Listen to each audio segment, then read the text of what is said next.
โอ้สบายดี สบายดีบ่ สบายดีบ่นี่เนี่ยทุกคนก็คืออ้ายเพิ่นมาที่ประเทศใดนะ นิวซีแลนด์ นิวซีแลนด์ New Zealand ว้าวI'm from ลาวเลย You from Laos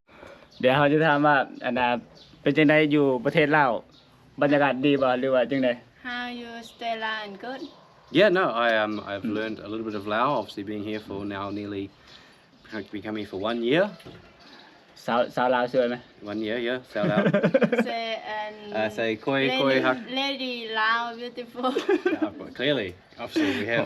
evidence of that right here นะ as they would say ngam งาม งาม งามหลาย ngam right man บ่ใส่กับบ่ฮู้ภาษาเลยทุกคน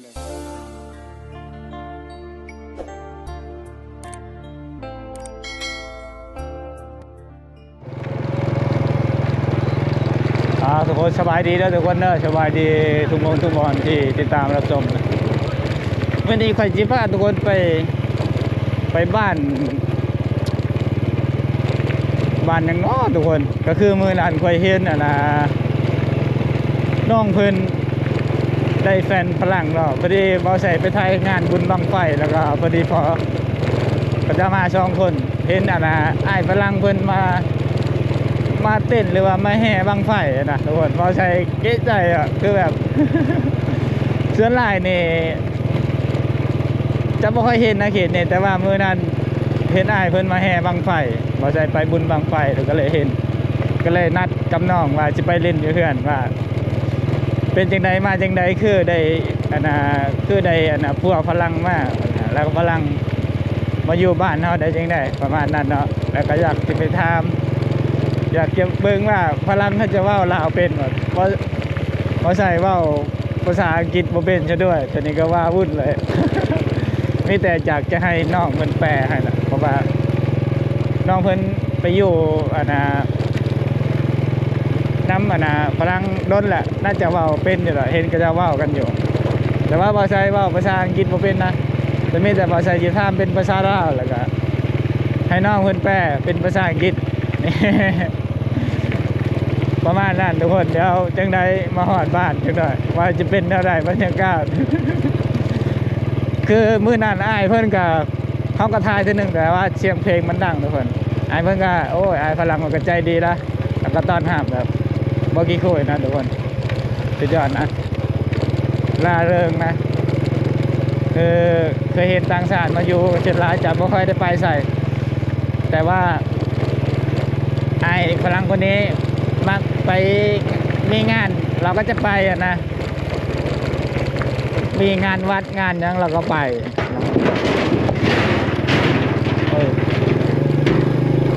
อันนี้ทางเข้าหมู่บ้านนะเนี่ย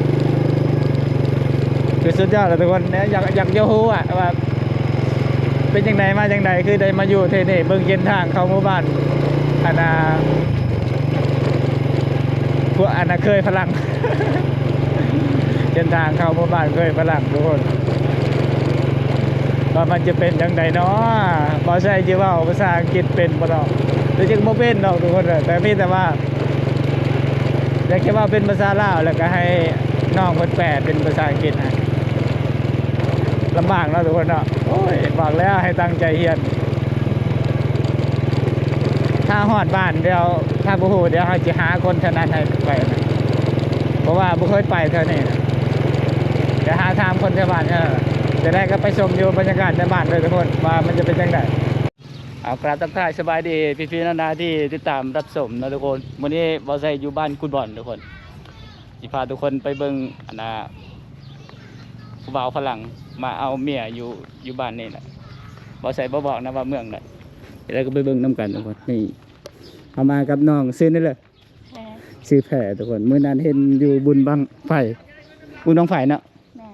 บ้านบางเหงทุกคนวันนี้เขาจะพาน้องเพิ่นไปหาเฮือนฝรั่งอยู่ทางไหน โอ้แสดงว่าบ้านนี่ทุกคนเป็นบ้านแบบค่อนข้างดั้งเดิมนะเฮือนไม้นะแต่ว่าจะมีเฮือนดินเนี่ยครั้งแรกในชีวิตที่มาเยี่ยมมายามที่น้องเขียนนี่นะจะมีร้านขายของสั่งอันนี้ร้านขาหรือเฮือนร้านขานะ นี่เฮือนสันบ้านซองยังเป็นแบบดังเดิม แต่ว่าห่างจากเส้นทางเลือกเก่าไปประมาณ10กว่ากิโลเองนะครั้งแรกในชีวิตที่มาเยี่ยมเท่านี้เลยทางใดเนาะเฮา ผู้สาวลายบ่บ้านเจ้า เขาจะเอาไปเห็นงานมาแล้ว เขาจะไปเฮ็ดงานเบิดแล้ว เจ้าคือบ่ไป แหมยังชาดำนาหา อ๋อแม่ยังให้อยู่ดำหน้า เจ้าอายุจักปีแล้วครับไป 16 16ปีจะบ่ได้เรียนเนาะ จบแล้ว จบแล้วจบม .7 ม .4 ม .4 ก็ได้ว่าจบพอแล้วพอไว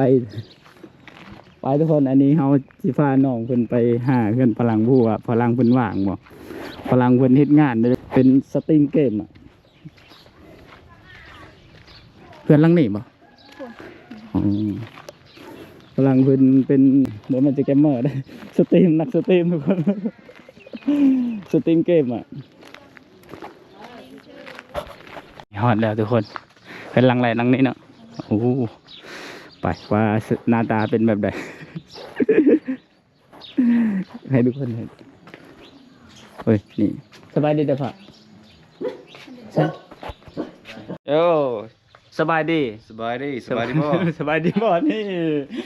เนี่ยทุกคนก็คืออ้ายเพิ่นมาที่ประเทศใดนะ นิวซีแลนด์ นิวซีแลนด์ New Zealand. ว้าว I'm from ลาวเลย You from Lao? Oh, wow, yeah, wow. Wow, Lao. Wouldn't have guessed. What your name Matthew. Matthew. Matthew is my name. โอ้เดี๋ยวทุกคนแปลเอาเด้อบ่ใส่บ่ฮู้เด้อแต่ว่าอยากมาถ่ายมันเลยนี่แฟนเพิ่น เป็นแฟนแบบมันนั่งนี่นะ บ่นั่งนี่ก็ได้มันได้ โอ้ ระบบพังหอม ทุกคนไม่ได้บ่ใส่สิมามื้อนั้นพ่อน้องเพิ่น2คนนี่อยู่บุญบังไฟ Hey. No, motorbike. Good for shot for YouTube, yeah? แล้วอยากให้ถ่ายรถจ้ะ สายรถงามเลยแปลเด้อทุกคนนะบ่ใส่ This is my business. my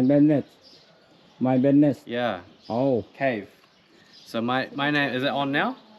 Yeah, so my nickname or my name, Caveman. Caveman Matt. โอ้นั่นเหรอ บ่แล้วว่าอันนั้นคือบ่แม่นสติ๊กเกอร์ยูทูบเบอร์ บ่นี่สติกเกอร์เราเอง สติ๊กเกอร์เราเองโอ้ เราเฮ็ดงานเกี่ยวกับพวกเกมมีหยังพวกเกมพวกแข่งรถ โอ้ทุกคนบ่ใส่บ่ฮู้แปลเจ้าเป็นคนแปลเดี๋ยวเฮาจะถามว่า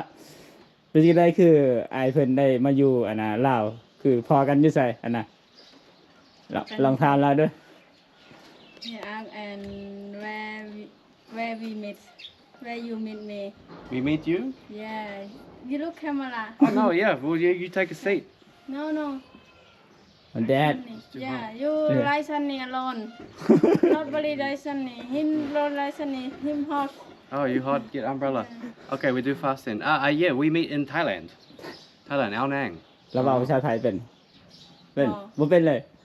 พูดภาษาไทยเป็นมั้ย Traveling. Tour. Me speak Thai? Bo. บ่เป็นเลย Yeah, bo me. คืออยู่บัดนี้ So I thought, so you hold camera, you sit here, แปลว่า and you film you and me. เรามาตั้งกล้องไว้แล้วเจ้าก็มานั่งว่ากับเราจังสิคือ มันบ่มีมังตังเด้ Yeah, so I'm talking to you on camera. มัน Where put camera? นี่เธออันนี้ Is it? What have you got under there? Oh yeah. ก็ลังการ Oh god. โอ้อลังการงานช้าง นี่ กล้องสิมันบ่ บ่เฮ็ด มันสูงสุดแล้ว บ่เป็นหยังดอกแป๊บเดียวนึง เดี๋ยวเราจะถามว่าอันน่ะเป็นจังได๋อยู่ประเทศลาวบรรยากาศดีบ่หรือว่าจังได๋ How you stay and good? Yeah, no, I've learned a little bit of Lao, obviously being here for now nearly becoming for 1 year.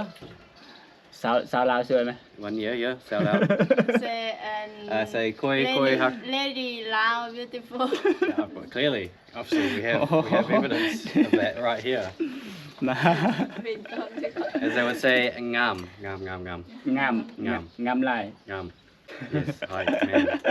บ่ใช่กับบ่ฮู้ภาษาเลยทุกคนเลยสอบอะไรที่สุดในลาวสอบกินอะไร What you like and to eat food and Lao? Big proponent of Kai Kai. ไกล Kai Kai Kai. Kai Kai everywhere. Yes. So good. ๆทอดไข่ ทอดไข่ โอ้ Pad Kapao, easy, yeah. ทอดไข่ผัดกะเพราข้าวผัด But I not, I like- no Pad Thai here. I not see. บ่มากินตำมะฮุ่งบ่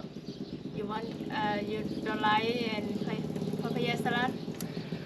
I like papaya salad, but maybe sometimes too much fish sauce. too much what Fish, smelly, yeah. เราว่าเรามักกินแต่ว่าเสียดายแต่ว่าเขาใส่ปลาแดกถ้าใส่พวกอิหยังนี่กินได้อยู่ปลาแดกน้ำมันเหม็นเลยปลาแดก oh you smell and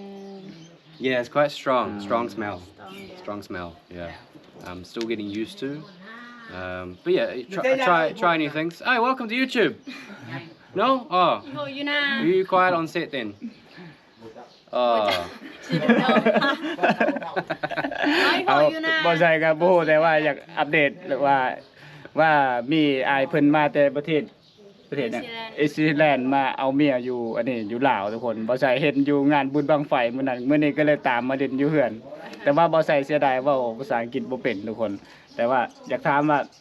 ที่มาที่ไปเป็นจังไดคือได้มาอยู่ลาวคือว่ามาพ้อกันอยู่ไสอันน่ะลอง where you meet me again because him start new where and him where you meet me Oh, we meet traveling in Thailand. Thailand. Yeah. อ๋อ We both had an appreciation for motorbikes. We're talking about motorbikes together. แปลเด้อทุกคนน่ะคือเจ้าไปเฮ็ดเวียกอยู่ไทย โอ้ยอยู่ภาคใต้หรือว่าอยู่ไทยเลย อยู่ภาคใต้อยู่ ภาค ก ใต้ ระบี่เอาวนาง อืม เรากระบี่ คบกันจักปีแล้ว ปีกว่าเลย ปีกว่าแล้ว ตั้งแต่เดือน2ปี2015 โอ้ถือว่าเกือบปีกว่าๆเนาะปีกว่าแล้วพาเพิ่นมาอยู่ลาวได้จักเดือนแล้ว มาลายก็2-3เทื่อแล้วมาลาวเราก็มาแบบว่า 3-4 เดือนเรามาอยู่พี่ประมาณเดือน1-2 เดือนแล้วก็เราก็กลับไป ลองถามลาวว่าอยากมาอยู่ลาวบ่ Hi, bye, Sai. ไข่ไม่ใช่ Where you go? Baby, him Yeah. say, and you want to come stay Lao long time? I do see a future in Laos where I can bring what I know and help village, help community, learn, and live obviously a simpler life from the city. I live in the city normally. Yeah, not city, full city, village, farm.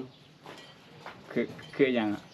แปลเลยก่อน กาแฟบ่ได้หลายเนาะเจ้าก็บอกให้เขากาแฟเพิ่นก็ได้หน่อยหนึงแล้วก็ว่าsay again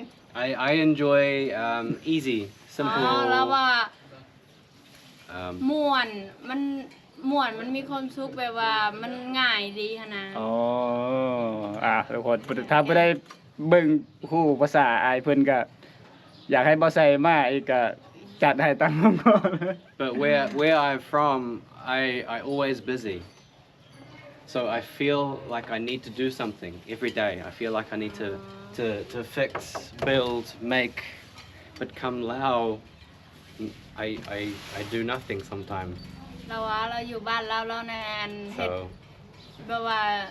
ยุ่งเกี่ยวกับงานอีหยังแบบว่าเฮ็ดเรือนเฮ็ดอีหยังหั้นนะแบบว่าสร้างนั่นสร้างนี่แต่ว่ามาลาวนี่บ่ได้เฮ็ดหยังเลยลาวน่ะบ่อยากอยู่เพราะว่าลาวน่ะเป็นคนมักเฮ็ดเวียกนี่แหละเราอะ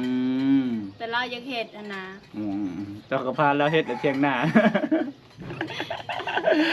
จะเรียกว่า back and house for do farm yes, love, yeah. Like, yeah. small house same Yeah. not big house Not big house, no. Yes. small house and for sick and finish do farm and come and sick eat food Yeah, great, simple, easy life. Yeah. I think the motorbikes, the motorbike that I have, keep me from going crazy a little bit. Yeah, having the ability to go somewhere with my motorbike. Yeah. ลองแปลด้วยบ่ดิข่อยยังบ่ฮู้เลย เราก็น่าจะว่าประมาณว่าเรามีตอนนี้เรามีรถจักรเนาะแล้วบัดนี้เราก็วิตาขี่แต่รถจักรไปหัดไปนี่ไปขี่ไปหัดไปนี่แต่มันก็จะอันม่วนอย่างหนึงเราอะ อ๋อ เพราะว่าอยู่บ้านเราอาจสิบ่ได้ขี่ เอ้าคือว่าบ่ได้ขี่ เพราะว่าเฮ็ดแต่งานเด้ โอ้ เพราะมันบ่ได้ขี่ม่วนแบบว่าเราอยู่พี่ It's a lot of fun, yeah. I know you would know. More and more? More to say? Hey, good? ถ้ารถนะ Yeah, we got Nui up here, our neighbour. Hey! ท้าอีกนะแม่ He survived our นี่แหละทุกคน motorbike adventure. บ่ใช่ก็อธิบายแล้วก็บ่เข้าใจได้ภาษาเพราะว่าบ่ใช่บ่ได้คนเรียนสูงปานนั้นที่เข้าใจภาษาบ้านเพิ่นแต่ว่าอยากจะถ่ายให้ทุกคนได้ชมนะว่าอายเพิ่นมาอยู่ลาวได้เห็นอายเพิ่นมางานบุญบั้งไฟเต้นสุดยอด Him say and see you and dancing in festival Oh, I love a good dance. Yeah. สับบุญบั้งไฟบ่ you like and to festival Yeah, I love festival. And I mean, we had Songkran just recently, and I see everyone getting married. บุญ เรา บั้งไฟ เราหมักแบบว่าใน สง งาน กรานต์ พวกงานแต่งหรือว่าสงกรานต์พวกบุญน่ะเราหมัก Yeah, Songkran, married, festival. yeah you like Beer, sometime, but sometime too much for me. Every day drink beer lao. สับเบียร์ลาวอ๋อมากินเบียร์ลาว บางทีมาลาวก็กินเบียร์หลายหั่นนะบ่มักอย่างหนึงแต่แบบว่ากินบางส่วนแบบว่าบางทีเลิกตอนสงกรานต์เนาะกินทุกมื้อหั่นนะ อ๋อ กินทุกมื้อแล้วก็มีงานแต่งในแถวบ้านนะทุกนั่นเนาะทุกอาทิตย์ที่ว่าสิกะงานแต่งในอันนั้นในลาอันในหมู่บ้านเปิดก็ทุกอาทิตย์ก็ไปตลอดก็กินเบียร์อีกแล้วอ่ะ ม่วนเลย แล้วว่าจะได้อย่างหนึ่งมาลาวนะคนลาวมากินเบียร์โพด โอ้แสดงว่าบ้านเพิ่นบ่มากิน กินอยู่แต่ว่าเขาก็กินมีแบบว่าบาง เทศกาลบ่ แม่นกินแบบว่าบางยามแต่บ้านเฮาแบบเฮ็ดหยังมากก็กิน ทุกการนึงก็กินหามื้อเรียนติด6มื้อเรียนติด ฝรั่ง In New Zealand, we have one big party, finish, everyone back to work. But I find here we have, because village so close, บ้านเราน่ะ everybody... กินเบียร์กันจัดงานปาร์ตี้ใหญ่ๆเทื่อนึงแล้วก็จบแล้วก็ไปพากันไปเฮ็ดงานไปมันแล้วจัง นี่ เฮิงๆแล้วจังมาปาร์ตี้กันใหม่ อ้าวทุกคนขนาดฝรั่งจะงงมาบ้านเฮาก็คือแบบอีหยังก็คือได้กินเบียร์บ่ว่าจะขึ้นเทือนใหม่ก็กินเบียร์แต่งงานก็กินเบียร์หรือว่าอกหักก็ยังกินเบียร์เด้ อ้าวอีหลีอันนี้อีหลีนะ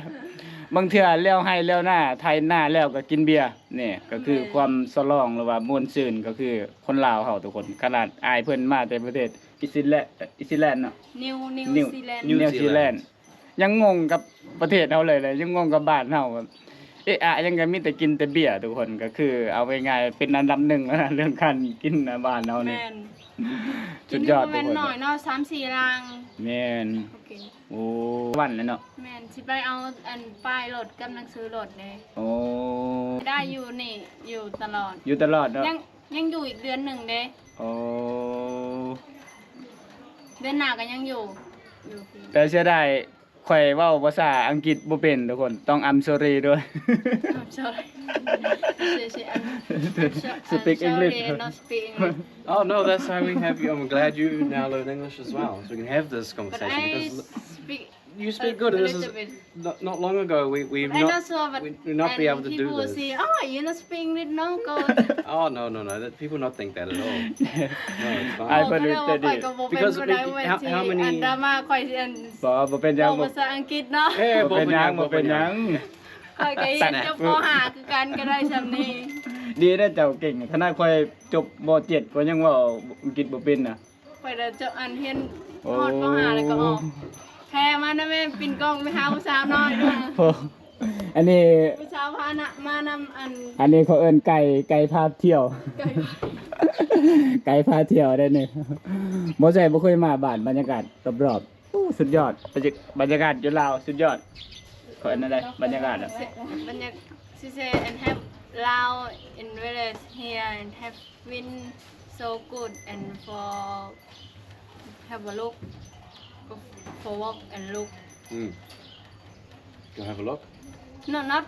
Ah. think about See, and I come here. I get in trouble for going to have a look at the walk at night time. No, Yeah, you okay. say and come here and look and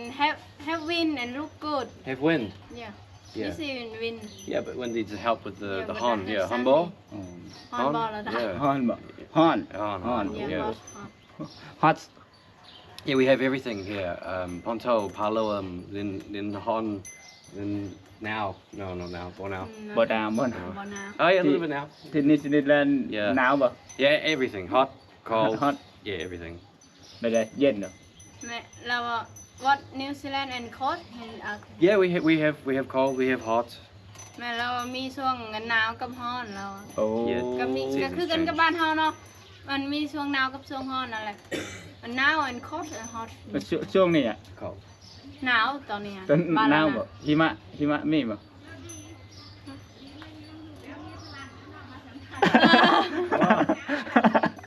เพื่อไปฮอดนิวซีแลนด์เด้ ทุกคน So this is such a close, tight-knit community. The neighbours are jumping in on the interview.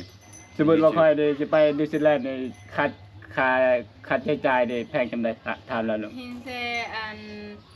how much for pay everything but go New Zealand him ask For airplane? yeah for a friend For for visa? yeah Or New Zealand not an easy country to get into. Very hard for เราว่า visa. ไปประเทศเราน่ะยากเฮ็ดอันวีซ่าไปประเทศเราน่ะยากเพราะว่าตอนนี้ชะข่อยก็ยังเฮ็ดก็ยังยาก โอ้ New Zealand very strict on border. I want to know everything. บ่ใส่ Everything. กระทานซื่อๆแหละก็คือสิบ่มีดอกค่ารถไป กระดาษพาสปอร์ต Very safe country. So. เจ้าโสดว่า บอกแล้วฮะ Oh, you want to come? Come. he say him and him no have girlfriend he want and girlfriend and you Oh yes, we can arrange this. Yes. หาผู้สาวให้ค่อยเด้อ Alright. Do you have you single? You have no wife, no family? ว่า แม่น Alright, I'll share this to Yeah, my no, friends no. and family in New Zealand. Single man here. ระบายได้ YouTuber, famous. อ๋อเราฝากถึงหมู่เราที่มาเห็นเราอ่ะ อ๋อ ฝากถึงหมู่เราที่มาเห็นอันว่าเจ้าน่ะโสดเด้อบ่แม่น I find a เจ้า lot เจ้า when ก็เอาลง Facebook นะให้เราอันจะคอยที่เขาไปแชร์ให้ ส่วนหลายจะเอาลงแต่ใน YouTube เพราะว่าเฟซมันมีรายได้แล้วก็บ่ค่อยอยากเอาลงก็ Do you เอาลง see ไป many ซื้อก็ได้ Ampalan? เพราะคนรู้จักเนอะ ได้โอเค พราะคนเห็น เดี๋ยวจะลงให้ชมมากทุกคนคลิปนี้ก็สนุกแล้วทุกคนสนุกกับอายเพิ่นเพราะว่าบ่ใช่กับบ่ฮู้ถ้าฮู้ก็คือสนุกกว่านี้อีก แม่นถ้า ถ้าฮู้ภาษากันเนาะ แม่น โอ้ ถ้ากันเว้ากัน คือ ม่วน สุดยอดทุกคนสุดยอดถ้าเพิ่นอยากเห็นอีกก็คอมเมนต์มาเด้อเดี๋ยวบ่ใส่สิมาหาจากนี้ไปบ้านบ่ใส่ประมาณ10กว่ากิโลก็คือพอไปอยู่ทุกคนนะเพราะว่าบ่ใส่เคยมาตลาดนี้เทื่อนึงตลาดบ้านเรา อ๋อแม่น thank you Thank you. โอ้ Gop driver. ขอบใจพี่เฮามาเล่นน้ำอายฝรั่งเพิ่นเป็นที่เรียบร้อยเดี๋ยวเฮาจะเดินทางกลับแล้วทุกคนก็คือมาชมบรรยากาศบ้านนี้นำนี่มื้อนี้มีไก่มานำอันนี้คือไก่ว่าใส่พาไปเที่ยวเรือสารบ้านสองประมาณนี้ทุกคนก็ซิงเงียบๆในช่วง ฮะ นี่แหละคนดัง คนบ้านเจ้าหั่นแหละ คนบ้านเจ้านั่นแหละน้องบัวทองถ้ารอดแล้วคนบ้านน้องบัวทอง ไป ไหน คนน้องบัวทองไหนมองได้เฮือนเจ้าน่ะนนกอ๋อ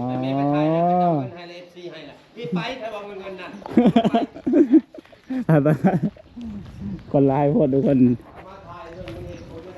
นี่บรรยากาศบ้านนี้ก็ค่อนข้างแบบ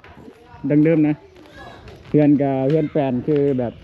ตะเกียแหละเฮือนดินกับบ่หลายฉันน่าจะเฮือนใหม่ทุกคนเฮือนชาวแพนบ่ชื่ออะไรลืมชื่อแพนเนาะแพมเนาะอ๋อน้องเพิ่นพาบ่ใส่ไปบ่ว่าบ่ใส่บ่เคยมาบ้านนี้เชื่อผู้สาวหลายบ้านนี่นะแต่เขาไปเวียงเบิดเหลือแต่เจ้าแม่บ่ให้ไปให้หาผัวซะก่อน แม่นเหรอวะ คนลงหาตัว เขาเอาผัวอยู่จักปีแถวนี้นะ ขนาดชาวป่า ชาวป้าย16ยังเฮียนเลยเนาะอ๋อก็ได้ว่าซ้ำเจ้าก็สิหาผัวเลยนี่ทุกคนคลิปนี้บ่ใส่ก็สิโจะไว้ซ้ำนี้ทุกคนถ้าบ่ได้อยากชมคลิปอ้ายฝรั่งเพิ่นอยากมาเบิ่งว่า อายเพิ่นก็ยังอยู่รายเดือนอยู่ ว่าอายเพิ่นมาอยู่ลาวนี่เพิ่นเฮ็ดหยังแหน่ใช้ชีวิตแบบใดก็คอมเมนต์มาทุกคนเดี๋ยวบ่าวใส่สิมาอัปเดตอีกเทื่อนึงให้ทุกคนได้ชมคลิปนี้จบเพียงเท่านี้ทุกคนบ๊ายบายแน่สาวแพม